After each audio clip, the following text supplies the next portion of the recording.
Արմեն Աբազյանը, ինչ պատճառով եք իրեն աշխատանքից ազատել, արդյոք ձեր որոշումը կապ ունի երեկվա Սամվել Կարապետյանի տանը իրականացվող գործընթացների։ Արդյոք ձեր որոշումը կապ ունի երեք Սամվել Կարապետյանի տանը իրականացվող գործողությունների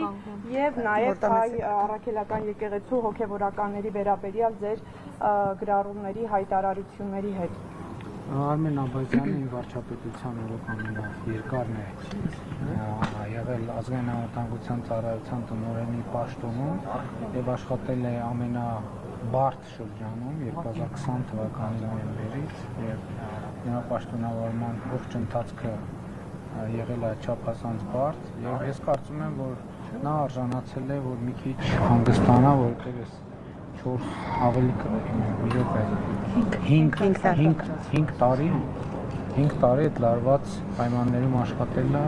ազգային անվտանգության ծառայության տնօրենի պաշտոնից կարծում եմ հասկանում եք որ հեշտ չի։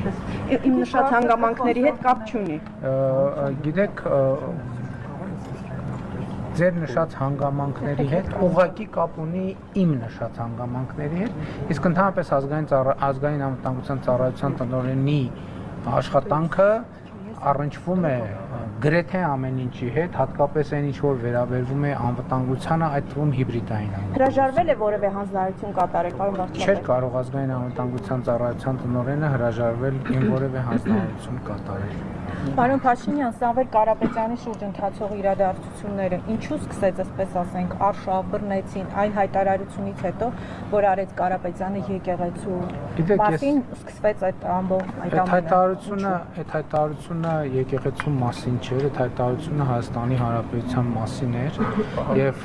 փորձ էր արվում տպավորություն ստեղծել, թե Հայաստանի Հանրապետությունում կարող են գալ ինչ-որ մարդիկ, ինչ-որ տեղերից եւ ինչպես իրենք են ասում իրենց ձևերով ինչ-որ բան անել եւ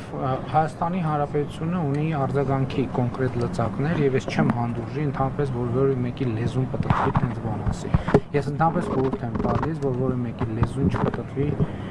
տենց բան ասի, որովհետեւ գիտեք Հայաստանի Հանրապետությունը ժողովրդավարական երկիր է եւ Հայաստանի Հանրապետությունում յուրաքանչյուրը ունի կարծիք արտահայտելու հավաքներ անցկացնելու, քաղաքական եւ հանրային կյանքի մասնակցելու իրավունք, բայց Հայաստանի Հանրապետությանը սպառնալ որևէ մեկը չի կարող եւ ես ինչքան էլ ժողովրդավարություն ամենակոշտ եւ ամենակոպիտ միջոցները կձեռնարկեմ ցանկացած նման դեպքում։ Այսինքն Կարապետյանը ուղղակի ասաց, որ ես կլինեմ եկեղեցու կողքին, դուք դա համարում եք սպառնալի եկեղեցու եւ ով որ այսպիսի բան ասի պետք է կալանավորվի։ Կարապետյանը ասաց, որ մենք եթե քաղաքական գործիչներին չհաջողվի, այսինքն եթե քաղաքական մենք մեր ձևերով կմասնակցենք կամ կմիջամտնենք եւ այլն եւ այդպես շարունակ։ Դա արժանացել է եւ արժանանալու է կոնկրետ համարժեք գնահատական։ Ընդհանրապես ես ձեզ մի բան ասեմ, որ Հայաստանի Հանրապետության ժողովուրդն էլ իմիջիայլոց մեզ մեղադրում է եւ մարզային այցերում էլ այդ մեղադրանքը հաճախ են նշում։ Մեր երկրում ցավոք շատերը կամ ոմանք ժողովրդավարությունը փորձում են նույնացնել թուլության հետ։ Ես ասում եմ նրանք ովքեր կփորձեն կամ կշփոթվեն ժողովրդավարությունը թուլության հետ շփոթել, պետության համը կմնա նրանց բերաններում։ Այսինքն ով որ ասի, որ կանգնել են եկեղեցու կողքը նույն ճակատագրին է արժանանալու։ Ով որ ասի, որ եթե քաղաքական գործիչները եւ ճանապարհները չաշխատեն, մենք մեր ձևերով կմիջամտենք, արժանանալու է։ Մենք մեր ձևերով կմասնակցենք, արժանանալու է։ Հիմա պարոն Փաշինյան։ Եվ ուրիշը ասեմ, ես կարծում եմ նաեւ հիմա արդեն հայտնի է, իմ կարծիքով նաեւ այդ հայտարարությունը ընդհանրապես կապ չունի ոչ եկեղեցու, ոչ եկեղեցու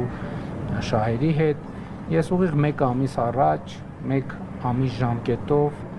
տվել էի կառավարության անդամներին վերաբերելի անդամներին հանձնարարական, որ կամ հեծին կողմից